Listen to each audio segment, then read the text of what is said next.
The fate of U.S. Steel sits on the president's desk. Marketplace Morning Report is supported by Progressive Insurance. Customers can simplify their insurance needs and protect what's important by bundling home and auto. Learn more about bundling at progressive.com. And by Fortune, dedicated to empowering leaders to make intelligent business decisions and delivering unbiased reporting. Subscriptions, newsletters, and more at fortune.com.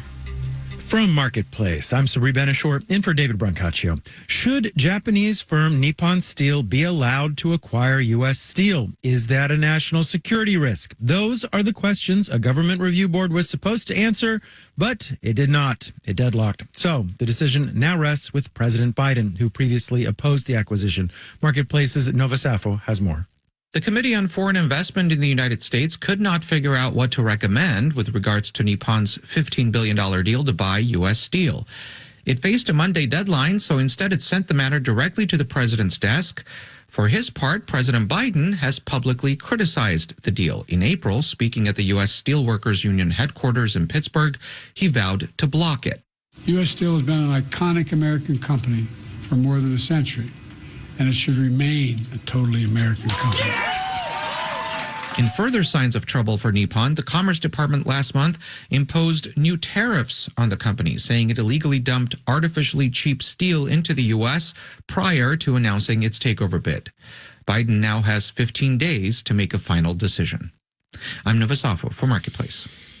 After months of speculation over who might buy Nordstrom, the department store chain has struck a deal. It'll be acquired by members of the Nordstrom family and El Puerto de Liverpool. That's a Mexican real estate and department store company. This means Nordstrom will no longer be a public company. Marketplace's Kristen Schwab has more. Companies go private because it allows them to make operational changes without the scrutiny of shareholders, says Dana Telsey at Telsey Advisory Group. A lot of these things can take time, they can cost money, and with a stock market that gauges things on a quarterly report card, some of these initiatives don't get done. Nordstrom's quarterly report cards haven't been so good. David Swartz at Morningstar says combine that with its poor valuation and the sheer cost of maintaining public status and going private. For struggling retailers, it's definitely going to be always considered. Often this move is triggered by private equity deals, and businesses are later sold off for parts. But Swartz says in this case, the Nordstrom family will have a majority ownership stake. That means they need to make changes in the business, but they also need to change it in a way that will keep it viable in the long term. Swartz says that change may be investing more in its off-price brand, Nordstrom Rack. I'm Kristen Schwab for Marketplace. All right, let's do the numbers. Dow futures are down less than 0.1%. S&P futures are up 0.1%. NASDAQ futures up almost 0.3%. The yield on the 10-year Treasury is 4.621%. Unionized workers at Starbucks stores launched a 5-day strike over pay last week. This morning, the strike is expected to expand to over 300 stores nationwide. That's the largest work stoppage at the coffee giant to date. Baristas are expected to return to their jobs on Christmas or the following day.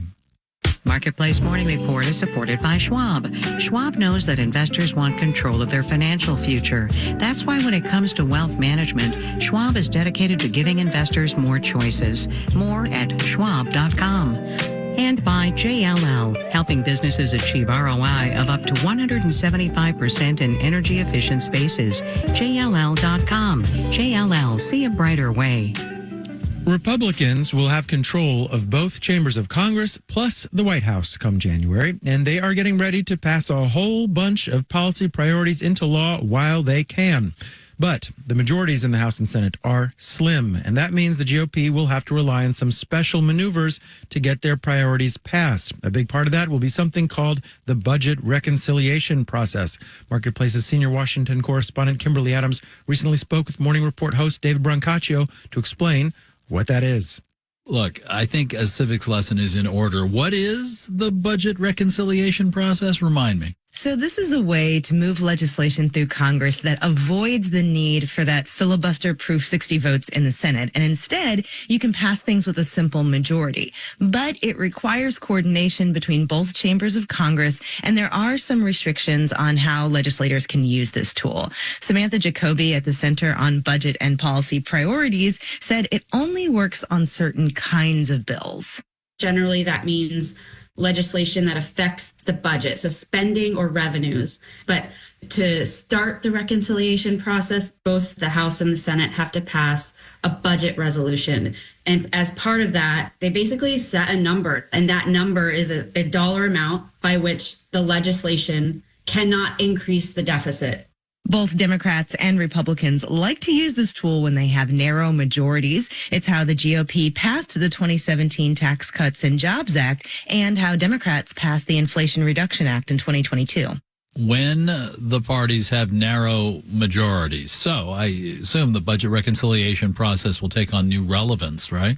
Right. So this time, as you said earlier, Republicans do have a narrow majority. So they're already talking about using this tool to extend those 2017 tax cuts. They're also talking about using it to pass legislation on border security, as well as potentially repeal some energy programs or even potentially have some spending cuts for entitlement programs.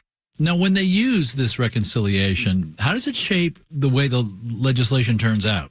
So like Samantha Jacoby mentioned earlier, they have to keep to those deficit limits. So it causes a lot of funny accounting, to be honest. So take, for example, those 2017 tax cuts. Garrett Watson at the Tax Foundation explained to me how in order to make the cost of the bill fit within the terms of the budget resolution, at least on paper, policymakers in both the House and the Senate had to think about ways to prevent a net deficit increase past year 10. And to do that, they made the individual tax cuts temporary, while making those corporate tax cuts permanent. And that's why we're actually getting ready for another round of tax negotiations this coming year. All right. And I'm glad you'll be watching it for us. Marketplace's senior Washington correspondent, Kimberly Adams. Thank you. You're welcome. And that was Marketplace's David Brancaccio there. In New York, I'm Sabri Benishore with the Marketplace Morning Report.